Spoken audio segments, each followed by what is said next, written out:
Hi, I'm Kirk, President of Lintern Corporation. Just wanted to thank you for watching this upcoming video. If there's any other information that you need or you have any other questions, please don't hesitate to contact us and we'll be happy to help. Thanks. Here we're going to look at the Lintern 924E evaporator. This evaporator just happens to be in the stainless steel, also available in epoxy coated. Going to go over a few of the specs we have on here. 14 gauge and 11 gauge construction. In this version, like we had said, it's a 304 embossed stainless. The evaporator coil itself is protected with an epoxy coating for corrosion protection with aluminum fins and copper tubes. Fin spacing is 8 fins per inch. The blower motors are available in a 1140 and 1750 RPM speed ratings. And the blower wheel is stainless steel, as well as the blower housing and stainless steel drip pan. Available in refrigerants R124 and 134A with heat options of 4 kW and 6 kW watts. As you can see on the face here, we have our machine tag, which has our serial number, system number, model number, voltage, refrigerant, oil type, amps, weight, and manufacturing date.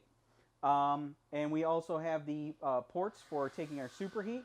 This would be our pressure port, which is just a Schradered 1/4 inch access port, as well as our thermocouple plug.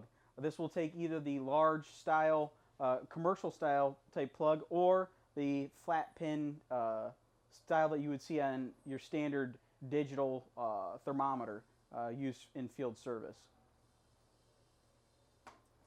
With this model, this is a spare evaporator, so it has the instruction manual, which comes with it as well. Let's pop that out and we'll take a look at the packet that comes with this. On the front of the packet, you'll see that there is the model and serial number of the unit, along with the customer. Inside the packet for this spare evaporator is a CD-ROM, which contains dimensional information, specifications, as well as wiring and any other pertinent information regarding the system. Now we're going to go to the internals of the system. We'll pull the covers off, take a look inside, and look at some of the components and talk about their designs on the inside of the system as well. All right, and here we're going to take a look at the motor and TXV side of the 924E. As you can see, this model is in the embossed stainless steel. The motor, as you're seeing here, this is actually a 240 volt DC motor, also available in all standard industrial voltage configurations in both 1140 and 1750 RPMs. As you can see, we have a stainless steel mounting base and stainless steel ductwork, as well as the blower housing and blower wheel. Going down to the TXV here, in this case it's a 124, but also available in 134A. The adjustment for the superheat of the TXV is on the back. There's a hex head cap, which is removed, and then there's a flat slot in the back where a flat slotted screwdriver can be inserted to make adjustments to the superheat. Just to note, superheat of the evaporator of all Lintern systems is 19 degrees Fahrenheit, plus or minus 3.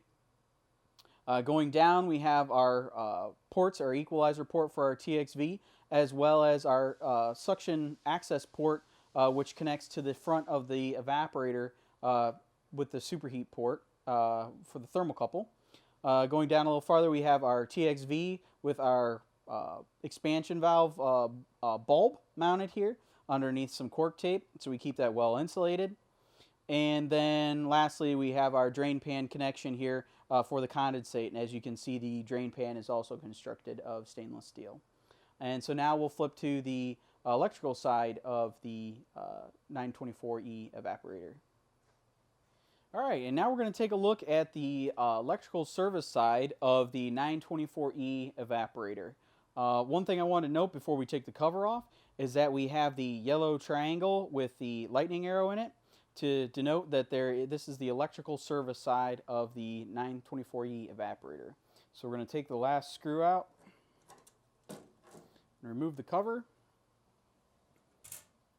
and take a look inside.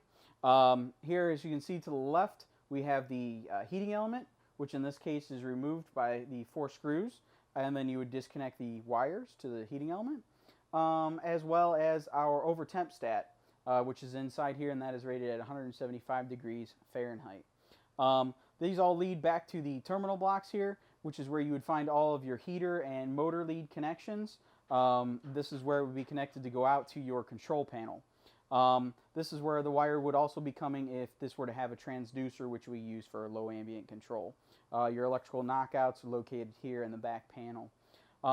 As you can see here, the ductwork and blower housing is all of stainless steel, and the blower wheel in this case is epoxy coated. So, and that about wraps it up for the electrical service side of the Linturn 924E evaporator. All right, we're going to take a look at the back of the 924E evaporator. As you can see here, this is our standard mount model. So it's a front discharge and return of air. But also on the standard model, we have the suction and liquid lines mounted on the back of the unit.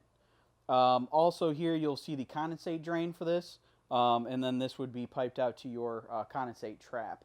In other variations that we have a bottom discharge for the air, as well as a ductwork model that we'll go over in a later video. So that's pretty much it on the back side of a Linturn 924E evaporator in the standard configuration.